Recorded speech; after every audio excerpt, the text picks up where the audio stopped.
ಜೈ ಮಾಧವ್ ಜೈ ಯಾದವ್. ನಾನು ಕೆ ಶ್ರೀನಿವಾಸುಲು ಅಂತ, ರಾಷ್ಟ್ರೀಯ ಕಾರ್ಯದರ್ಶಿ, ಅಖಿಲ ಭಾರತ ಯಾದವ್ ಮಹಾಸಭಾದಿಂದ ಮಾತಾಡ್ತಾ ಇದ್ದೀನಿ. ಇದೇ ತಿಂಗಳ 13ನೇ ತಾರೀಕಿಂದ ಬಿಹಾರದ ಛಪ್ರಾದಿಂದ ರೆಜಂಗ್ಲಾ ಅಸ್ಥಿರಾಜ್ ಕಳಶ ಯಾತ್ರೆಯನ್ನು ಯಶಸ್ವಿಯಾಗಿ ನಡೆಸ್ಕೊಂಡು ಹೋಗಬೇಕು ಅಂತ ಯಾದವ್ ಮಹಾಸಭಾದಿಂದ ಪ್ರೇರಣೆ ಆಗಿದೆ.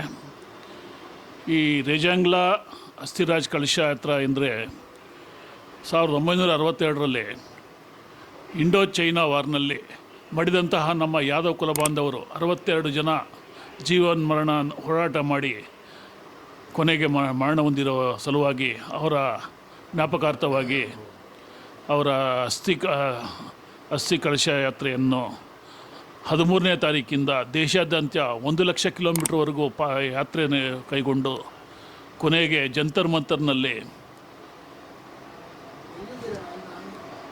ಕನ್ಕ್ಲೂಡ್ ಮಾಡಬೇಕಂದ್ಬಿಟ್ಟು ಒಂದು ಪ್ರೇರಣೆ ಆಗಿದೆ.